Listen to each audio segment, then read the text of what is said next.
In this video, we'll walk through exactly how to use the debug tools in your IDE to quickly and easily debug your Java programs. If you're anything like me, when you started programming, you just put print statements everywhere to try and figure out what was going on. But you don't have to do that. Using the built-in debug tools in your IDE makes debugging way faster and easier. It's a lot easier to use than you may think, and we'll walk through it all in detail. My name's John, I'm a lead Java software engineer, and I love sharing what I've learned with you in a clear and understandable way. I also have a full Java course available in a link down in the description if you're interested. First, what exactly do the debug tools in your IDE actually do for you? Well, they actually allow you to walk through a live running program step by step, line by line, and see exactly what is going on every step of the way. So literally at any individual line you want, you can see exactly what all the variable values are and exactly what's going on. Your IDE gives you really powerful tools for being able to do that, and you just need to know the basics of how to use them. In this example, we're going to be using Eclipse, but it works in a very similar way with other IDEs like IntelliJ. The buttons and shortcuts might be a little bit different and they might be in a different place, but all the basics are the same. What a lot of people do when they first try to use the debug tools is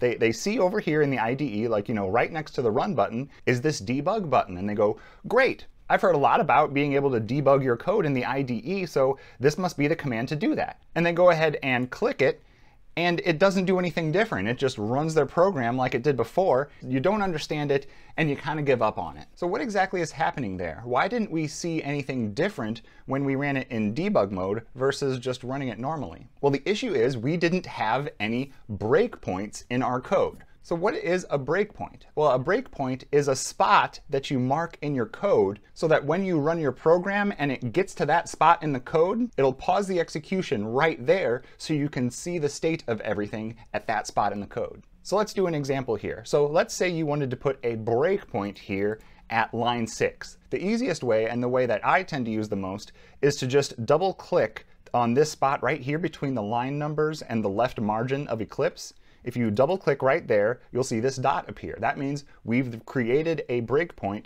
at this line in the code. So let's go ahead and click this debug button to run our program in debug mode and see what happens. The first thing you might notice is that the entire view changed. When we ran the program in debug mode and hit a breakpoint, Eclipse automatically changes our perspective to the debug perspective. The current perspective that you have selected is up here in the corner, so right now we're in the debug perspective. Normally when you do basic coding, you're going to be in the Java perspective. You can also see right here in the editor, it highlighted line 6 to let us know that that's where it's currently pausing the execution of the program. One of the views that it makes available to you in the debug perspective is this variables view. The variables view will show you all the variables that are available at the scope of this line in your program. So right now there are just 2 variables available. One is this first int variable, so that corresponds to the first int variable that was created here on line 5. And in the right column here we can see its current value. We can see that it has a value of 7. The only other variable available in this scope is the args variable that's passed into every main method in every Java program ever. This variables view is probably the most basic part of debugging, but also the most useful. Being able to see the value of any variable in your program at any time is super powerful. Another part of the debug perspective is this debug view over here on the left. It'll list out every active thread in the Java program that's running. We have a pretty simple program right now that only runs on one thread, so we only see one thread entry here. And this part shows exactly which class and method name and line that it's currently paused on. One thing to note is that when it hits a breakpoint and is stopped at a certain line, it means that it hasn't executed that line yet. So it has executed everything up to that, which means it has already created this first int variable and assigned it the value 7 here on line 5. So that's why over here in the variables section, we do see the first int having been created and has the value 7, but we don't see this second int variable yet. So how do we tell Eclipse to, okay, go ahead and execute this line of code and move down to the next one? Well, you do that by using the step over command, which is this button right here. You can also just use F6 as a shortcut. So I'm going to go ahead and click step over now, and what that did is execute the line of code that we were on and proceed to the next one. So now over here in the variables section, we can see that it has created the second int variable and gave it the value of 8. So now the execution has paused here on line 8. And if we want it to execute this line of code and proceed to line 10, we can just click step over again. So what that did is called this add method, passing in the first int and second int variables, and then assigned the result to this sum variable here. And we can see that that's exactly what it did. We see the new sum variable added with the value of 15. So now we're ready to execute the last line of code in our program that will print out the result. So let's go ahead and click that. And it stopped here on the closing curly braces of our main method. And if we click step over one more time, because we've hit the end of our main method, that means it's the end of our program. Let's go ahead and run our program in debug mode again and talk about some other ways that we can navigate through the active running program. As we mentioned, we can hit the step over button to execute the current line of code that we're on and proceed to the next one. But the line that we're currently on, line 8, has a method call in it. And we know that if we hit step over, it'll just execute this entire line of code and then proceed to line 10. But what if we wanted to step inside the execution of this add method and walk through all of the code inside of it? Well, to do that, there's this other button here called Step Into with F5 as a shortcut. So if the line of code that you're on has a method call in it, you can click Step Into to step inside the first line of the method being called. Now that we've done that, you might notice that a couple of things have changed. Over here in the variables view, we now have different variables available. And that's because we only see the variables that are available inside the scope of the line that we're currently stopped at.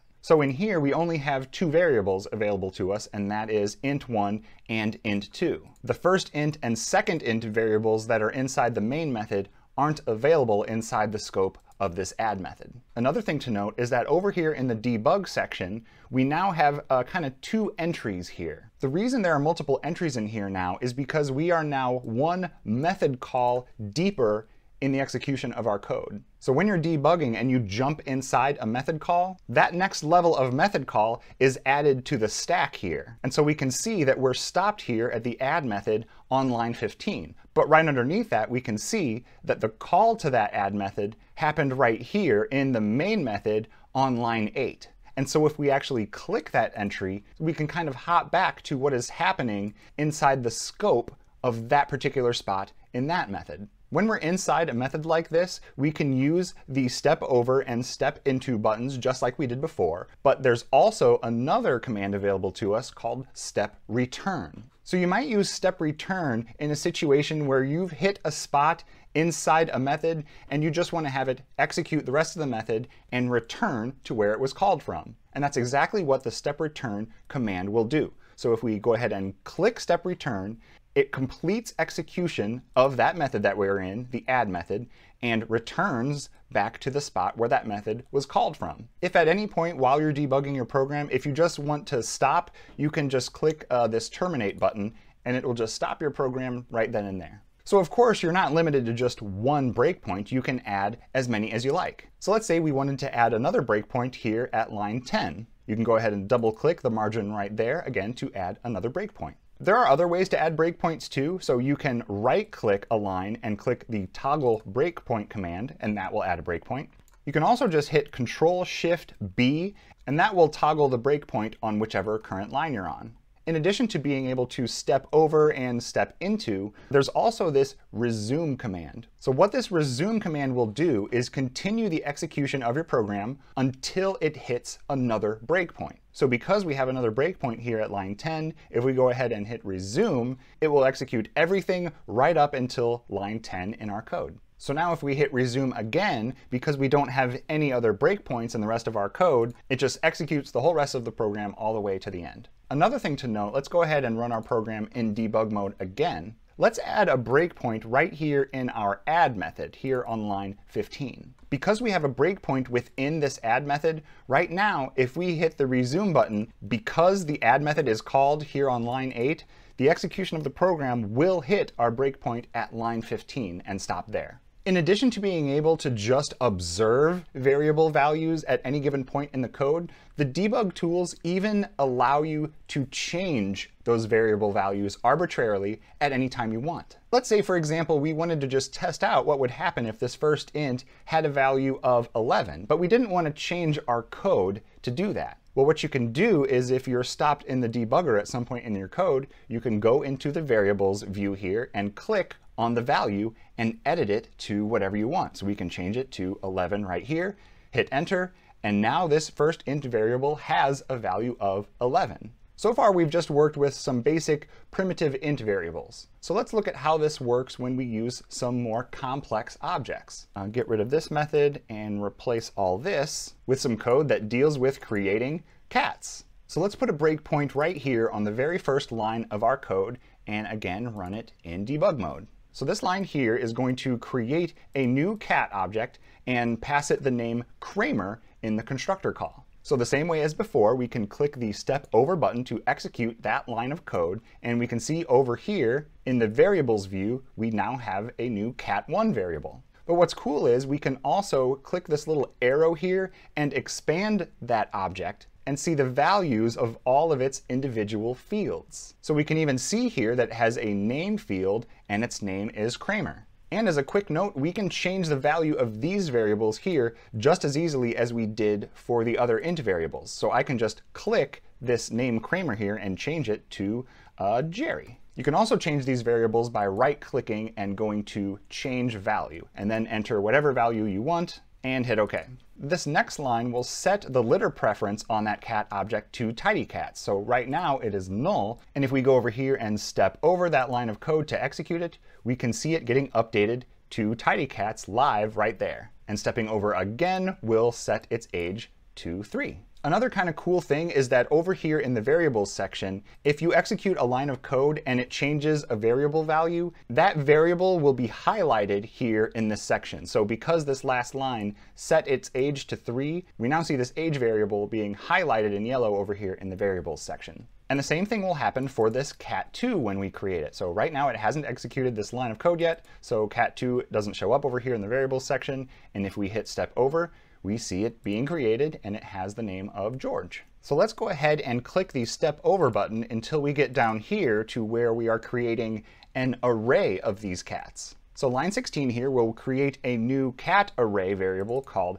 cats, so we can step over that and we can see that cat array being created right here. But what's neat about that is we can expand this cats array and see the contents of each index of that array right here. Right now, because we haven't set those indexes of our array to anything, they're both null. But right here at line 18, we're setting the 0th position in our cats array to be cat1. So if we step over that, the object at the 0th position in our cats array is this cat variable. And we can even expand that right there the same way we did up here and see its current age and litter preference and name of Jerry. One important thing to note here is you may have noticed these little IDs here next to every variable in the variables view. This ID is auto-generated by Eclipse. The reason that's useful is because if two variables over here share the exact same ID number, you can know that those variables represent the exact same objects. For example, because we set the cat at index 0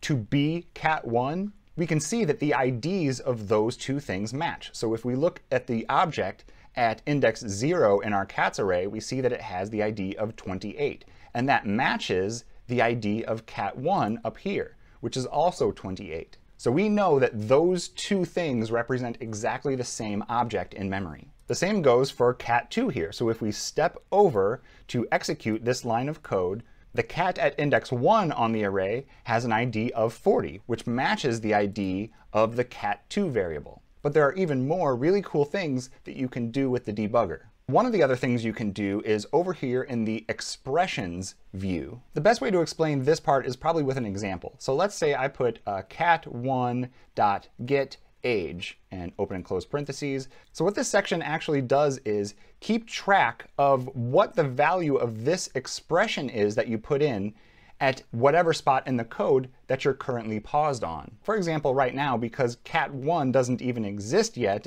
before this line 5 gets executed, right now we just get an error. But if I go ahead and click the step over button to execute that line of code, now it tells me that cat1.getAge gives me a value of 0. which is right because 0 is the default value for ints. But if we go ahead and click step over and then step over again to execute this line that sets that age to 3, we see that the value of that expression got updated to 3. Of course, the expressions that you put here don't need to be this simple. So this might be silly, but you can even do something like, cat1.getAge times 53. Right now that has a value of 159. There could be a situation where you want to know what a certain expression or calculation evaluates to kind of throughout your code as you're proceeding through it. And this expressions tool allows you to do that. You can have as many expressions as you want, and it'll show you the value of all of them at any point your code gets paused. In addition to seeing the value of variables over here in the variables view, you can also just hover over that variable here in the editor, and you can see all the details about that variable and click through them right here. You can also highlight any variable and then right-click it and go to Inspect. But that inspect functionality isn't just limited to individual variables. You can do that with entire expressions. So let's continue a few steps down in our code here. So now we've created this cat2 variable and assigned it a litter preference. So what we can do is highlight this entire expression, cat2.getLitterPreference, and you can right-click that and hit Inspect. And that will show you what that whole expression evaluates to. So right now, of course, since it's just a getter for litter preference, it returns fresh step. Also, as a shortcut, if you don't want to right-click and go to Inspect, you can always just hit Control-Shift-I. That's a shortcut that I probably use every day at my job when I'm debugging. One really cool thing about this Inspect functionality is you're not even limited to inspecting code that currently exists in your program. For example, if I wanted to, I can come right up here to this spot in the code and write like cat1.getName. And then I can highlight that expression and hit Control-Shift-I to inspect it, and it will still tell me the result of that expression. To take it a step further, you can even use this inspect functionality to change the current state of your program. So instead of calling getName, let's say this was setName, and we set this cat's name to be Elaine. Now let's go ahead and expand this cat1 variable so we can see that its name is currently Kramer. But now if I come back here and highlight this cat1.setName to Elaine and hit Control-Shift-I to inspect it, it actually executes that line of code. And we can see that that cat's name actually did get changed to Elaine. So this is really powerful functionality that allows you to change the state of your variables kind of any way that you want at any spot in your program. Another view we have available here in the debug perspective is this Breakpoints View. The Breakpoints View just shows you every current breakpoint that you have in your code. So right now we only have one breakpoint here, but if we add another one, say on line 10, that'll show up here as well. If we want to, inside this view, we can click this checkbox to temporarily disable any individual breakpoint that we want. So we can see when I uncheck this breakpoint at line 5, that breakpoint turns from a blue into a white to indicate that it's currently disabled. We can also enable or disable individual breakpoints here by right-clicking and going to Enable Breakpoint or Disable Breakpoint. One thing to note here that I think may sound silly, but I've seen trip up so many programmers in the past, is this Skip All Breakpoints button. So if you click this button, it will temporarily disable all the breakpoints in your entire program. And the shortcut to do that is Control-Alt-B. So what I've seen happen time and time again is people are trying to debug their code and they have breakpoints in them, but they see that when they run their program in debug mode, it doesn't hit any of them. And they're just ripping their hair out wondering what's going on. And it's because they either hit this button or accidentally hit the shortcut to disable all the breakpoints. Now in Eclipse, it makes it a little bit obvious because it puts a line through the breakpoint, but in other IDEs like IntelliJ, when you're skipping all the breakpoints, it's not quite as obvious right there in the indicator. Here's another really cool thing that you can do with breakpoints. So let's say in your code you had something like a simple for loop like this. So this is just a simple for loop that starts with I equal to 0 and goes while I is less than 10 and increments I each time. And then all it does is just print out the value of I each time through the loop. So to debug a program like this, you can go ahead and put a breakpoint right here inside the for loop. And then when you run your program in debug mode, when it enters that for loop for the first time, it hits that debug point and shows you the value of every variable, which for this one is basically just the I variable that starts with a value of 0.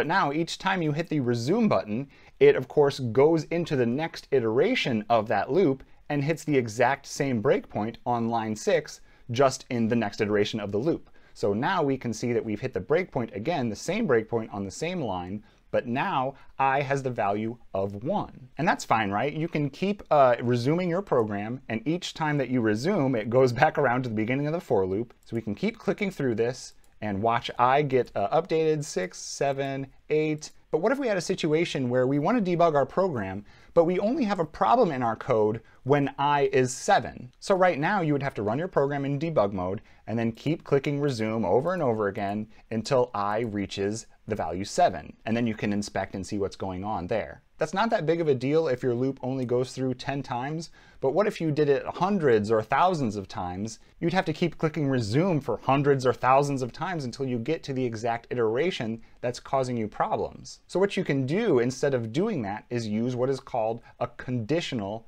breakpoint. So let's go ahead and stop our code and change this breakpoint into a conditional breakpoint. And you do that by right-clicking your breakpoint and going down to Breakpoint Properties. Then down here in this section, you can check the conditional checkbox. Then here in this section, you have to enter some Java code, a Java expression that evaluates to either true or false. And then at each time your program hits the line with your conditional breakpoint, it will evaluate what that expression is at that time. And if it's false, it'll just skip hitting that breakpoint, but if it evaluates to true, it'll stop at that breakpoint like normal. So in this situation, we want it to hit our breakpoint and stop when I has the value of 7. So for our condition here, we can just put I double equals 7. And then we can hit apply and close. Now let's go ahead and run our program again in debug mode and see what happens. So we can see that it didn't stop at every single iteration in our for loop. It already printed out hello 0, hello 1, all the way up to hello 6. But when I got the value of 7, it did hit our breakpoint and stop execution right there. When a breakpoint is a conditional breakpoint, you can see that the icon changes a little bit to have this question mark right next to the breakpoint symbol. I really hope you enjoyed this video and learned something, because you don't have to spend the whole rest of your programming life just putting individual print statements everywhere when you're trying to figure out what's causing some kind of bug in your code. As always, don't stop now. Keep that learning momentum going by watching one of the other videos below. Thank you so much for watching. I really do appreciate you being here with me. See you next time.